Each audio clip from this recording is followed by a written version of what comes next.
Hello and welcome to my Yu-Gi-Oh channel. So today we're looking at a brand new archetype which is actually derived from the manga. It's called, apparently it's a character named Cologne and it's their doll monsters. The first card is a doll monster Mismatchin. It's a level 4 light attribute fairy type normal monster with 0 attack and 0 defense. Its flavor text is "Welcome to our home, Cologne, Grandpa, Demeto, and lots of other dolls live here." Okay, and so the next card is a doll monster Bear. It's a level 4 wind attribute beast type normal monster, again with 0 attack and 0 defense. And the flavor text: "Even if we get so roughed up we nearly break, it's okay. Grandpa Demeto will fix us right up." So from the storyline I can get from this is that Demeto is a toy maker or something, some means of fixing these dolls. That's generally the idea. This is Grandpa Demeto. It's a level 1 dark attribute spellcaster effect monster, 0 attack and 0 defense. You can only use each of this card's name's first and second effects once per turn. 1. You can detach 1 material from your Princess Cologne. Special summon up to 2 normal monsters with 0 attack or defense from your graveyard as level 8 dark monsters. And 2. If your XYZ monster activates an effect by detaching a material that was originally a normal monster, you can target that XYZ monster and 1 monster your opponent controls, destroy that opponent's monster, and if you do, inflict damage to your opponent equal to that XYZ monster's rank times 300. So this is actually quite impressive as an effect. The first part of it to be able to, I think Princess Cologne, I know I've seen that monster before. By detaching it, you know, you're getting 2 normal monsters anyway. I know they have to have 0 attack or defense, but having the flexibility on them means you can choose which of those stat lines you're looking at. And since they're becoming level 8 dark attribute specifically, there are some dark attribute XYZ monsters or some XYZ monsters that require specifically dark attribute monsters that can benefit from this. The other thing is you're instantly able to destroy an opponent's monster by detaching a material as your XYZ monsters cost anyway. So you can use your XYZ monster's effect, then as a byproduct of that effect, then you get this effect of Grandpa Demeto. So you're able to destroy your opponent's monster and they take 300 times the rank. So if you're facing a rank 4 monster, which tends to be the case, that's 1200 points of damage. Any more and you're getting to decent enough levels. And then the last card I think is called Doll Happiness. This is a continuous spell card, and the effect is you can only activate 1 card with this card's name per turn. 1. When this card resolves, you can add 1 Grandpa Demeto or Box of Friends from your deck to your hand. 2. Monsters your opponent controls cannot target monsters you control with attack or defense, with 0 attack or defense for attacks while you control Princess Cologne. And 3. Once per turn, you can destroy 1 monster you control or in your hand, and if you do, send 1 doll monster card from your deck to the graveyard. Also, you cannot special summon monsters for the extra deck for the rest of this turn, except XYZ monsters. So this card, the first part of the effect just lets you search either Grandpa Demeto or Box of Friends. That helps to add to the consistency of searching for those cards. By being able to protect your 0 attack or defense monsters, it provides you with some time to search for the necessary pieces you need. And of course, by being able to send a doll monster from the deck to the graveyard, they're easier to recover and search for than having to search directly from the deck. It does mean you are destroying a card that you control or in your hand, which could reduce your card advantage. But if you can necessarily bring those cards back, that's fine. The downside is they do have to just be XYZ monsters, but I suppose that's how the deck runs. And actually, I think that's okay, considering, you know, there are plenty of XYZ monsters out there, and they all have lots of different varieties of effects. Because I was curious, since I don't remember what those cards were, I decided to cover these as well. We've got Box of Friends. It's a light attribute machine type level 1 with 0 attack and 0 defense. If this card is destroyed and sent to the graveyard, you can special summon from your deck 2 normal monsters with different names, with whose attack or defense is 0 in face-up defense position. You can only use this effect of Box of Friends once per turn. Monsters special summoned by this effect cannot be used as synchro material monsters, also they are destroyed during your next end phase. So the really good thing about this is you're able to just bring out 2 monsters. I know they have to be normal monsters, but reflexively you're looking to exceed summon from them anyway, so this is a way of benefiting using normal monsters, which traditionally they're forgotten about. Okay, so we have Princess Cologne. This is the XYZ monster. It's a light attribute fairy type, rank 4 with 500 attack and 2200 defense. It requires 2 level 4 monsters. When this card is XYZ summoned, you can target 1 Box of Friends in your graveyard, special summon that target. If you control another monster, your opponent cannot target this card with cards, effects, or for attacks. If a face-up normal monster you control is destroyed by battle or by card effect and sent to the graveyard, you can attach 1 XYZ material from this card, special summon 1 normal monster from your deck or graveyard in face-up defense position. Okay, so now I understand why this kind of combination works. For starters, you're able to special summon Box of Friends, even though, you might not need it. It's a way of protecting this card, as if you've got both the spell card and this, neither cards can be targeted for attacks. That helps to create like a lock. Of course, those cards can be negated or destroyed, but it does have that level of protection that makes it really annoying to get over. Part to do with a normal monster is destroyed or by battle or card effect means you're just able to replace it with another normal monster, and there aren't any conditions to what that normal monster can be. You could bring out a big koala, you could bring out one of those high level, high attack monsters or high defense monsters just to protect yourself and actually to potentially threaten your opponent. It's a good way of trying to reintroduce normal monsters and make them kind of more threatening, because traditionally, if you're running normal monsters, you're seen as a bit of a scrub, and unless you're running specific effect monsters, even then you're considered a scrub, so you can't win either way. But it's just nice that they're doing this. And I thought I'd actually cover the character as well quickly in the manga. Okay, so this is Cologne. Apparently she was a character appearing in the Yu-Gi-Oh! Zeal manga. She was actually a number hunter who worked for Mr. Heartland in the theme park and was disguised as an employee. She is the owner of the House of Dolls attraction and is known as the mascot of Heartland. She was defeated by Yuma, but she becomes one of Yuma's best friends. Okay, so Cologne has the appearance and personality of a fragile and immature girl. She loves dolls and has hundreds of them. Cologne was a doll dressed in a way that resembles the Lolita fashion style, mixed with a gothic style. After obtaining a life, Cologne remained small and most of her physical characteristics remain. In terms of her personality, she has that of a small child. She is temperamental, selfish, and sarcastic. She holds a grudge against the girl who abandoned her and had a sense of superiority.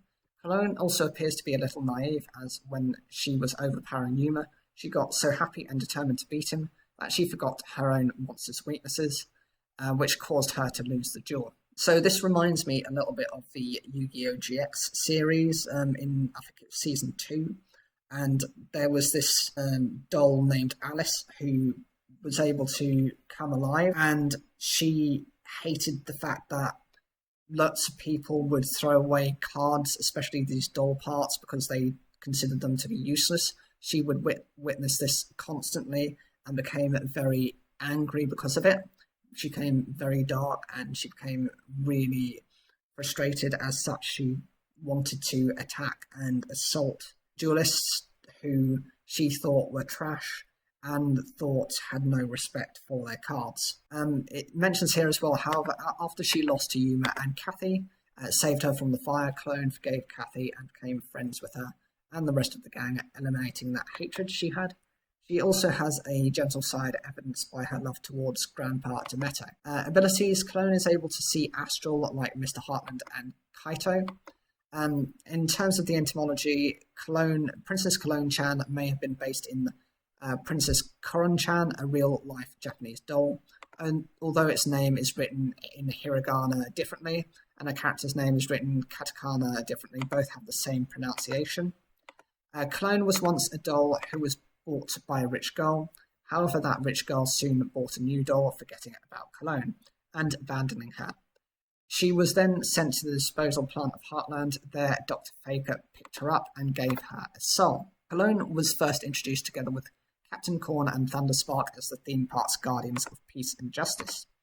After jumping into the Speed Fields River Field in order to save Yuma, Koteri's and Kathy's clothes were soaked. They are inside a dark stone building and notice a door in the opposite side of the building. It appears to be a dressing room full of female clothes. Kathy and Koteri then borrow a dry dress for each. Tetsuo comments that the girls kept arguing the whole way to there, and that it's odd how they suddenly look like friends. While Takashi comments them, saying that the situation shows how complicated a girl can be, Kathy and Koteri then ask Yuma if they are cute with their clothes, and start arguing about that. Seeing that the girls had a good relation, but kept arguing, Astral comments that it seems to be complicated to maintain a friendship. Takashi and Tokanusuke then notice a big door there, which they all pass by, entering a dark room decorated with lots of creepy dolls and featuring a big stairway leading to a dollhouse.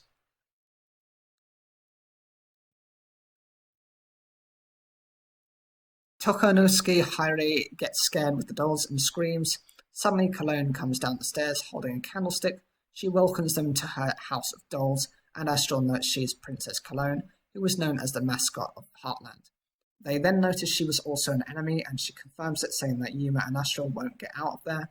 But when Kathy replies, saying an enemy that a short like her cannot intimidate her, Cologne notices Tori and Kathy are using clothes from hers.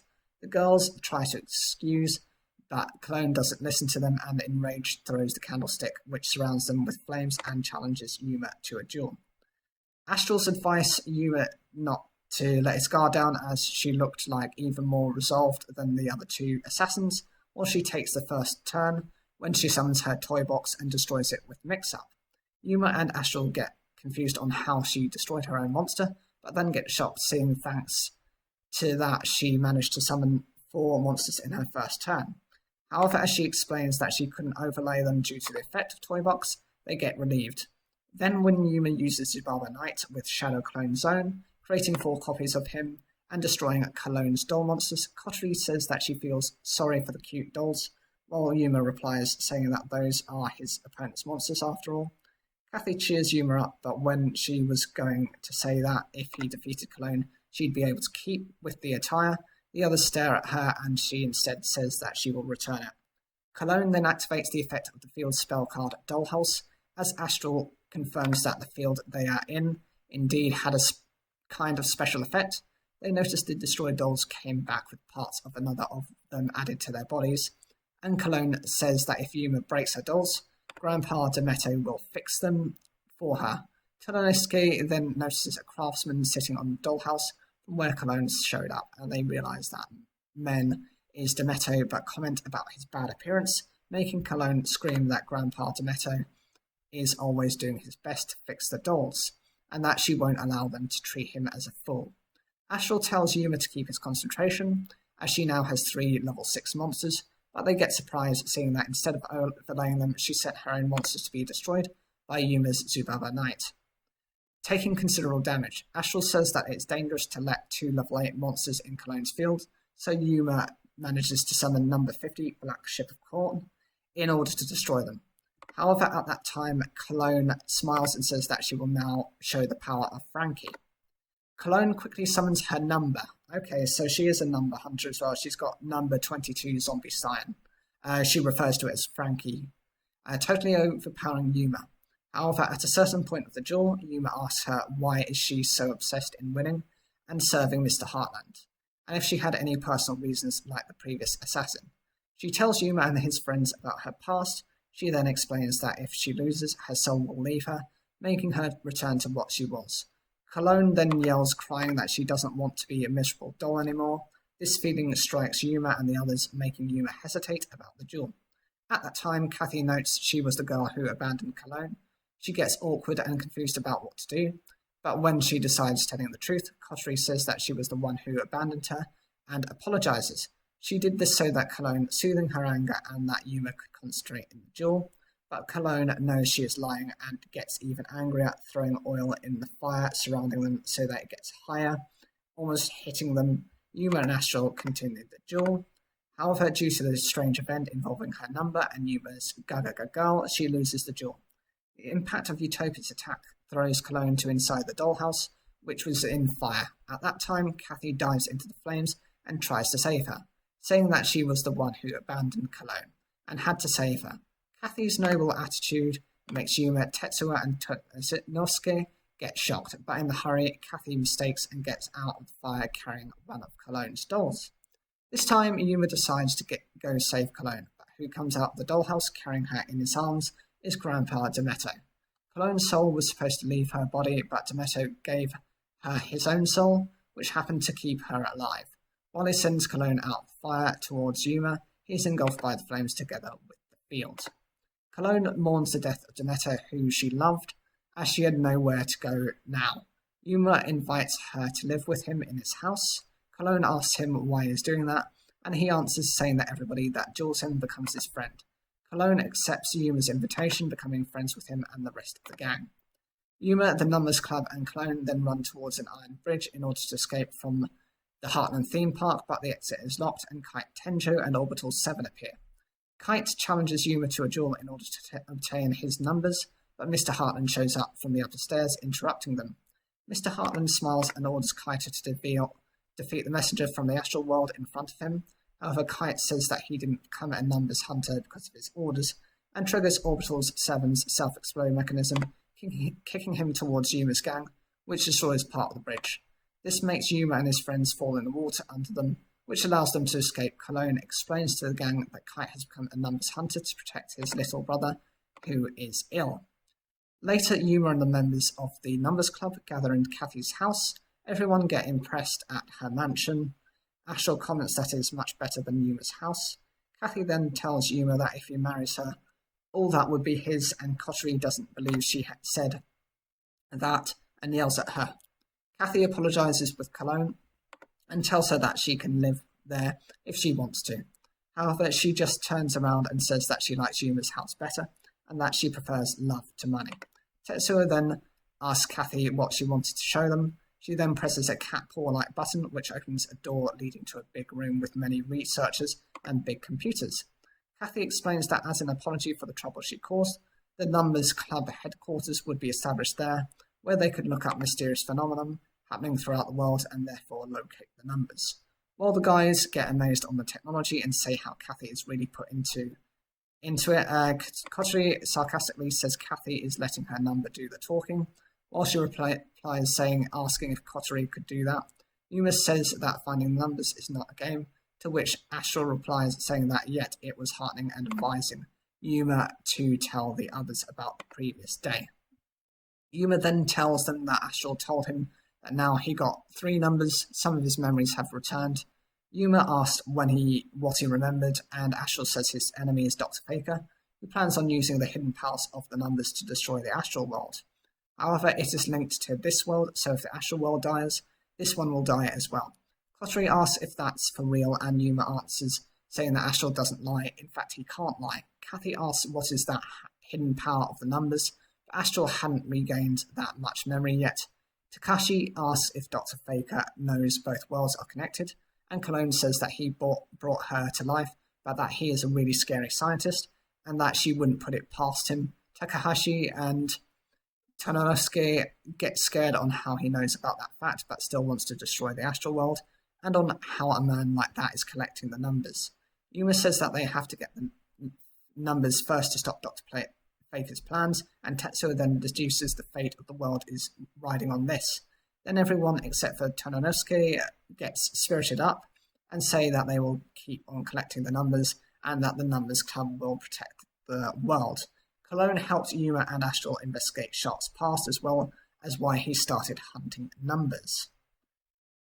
So there we go, then we've got Cologne's background as well. It's interesting to find that she supported a deck using numbers 22 Zombie Stein, because that number itself, it's not really specific to any style of deck, even for zombie type monsters, it's not specific to it. its effect basically turns itself into defense mode, and it shuts down your opponent's monster's effect. So it's quite an interesting way of pairing that card. Who is to say, anyway? And as a small bit of trivia, Cologne's numbers, name, and appearance seem to be a reference to the famous Frankenstein's monster and a Ken doll, which may be reflected from Cologne's love for dolls mixed with her gothic style. Cologne's doll monsters are at the beginning of level 6 normal cute dolls. The more they evolve into level 6 and level 8, the more gothic and creepy they become. This could be a reference to Cologne herself, who was once a loved doll but was soon abandoned and became trash. And as I said before, Cologne mirrors the GX character Alice, both being gothic Lolita-style dolls with resentments and hatred who also use doll decks. Like Alice, their lives were changed for the better after dueling the protagonist of their series.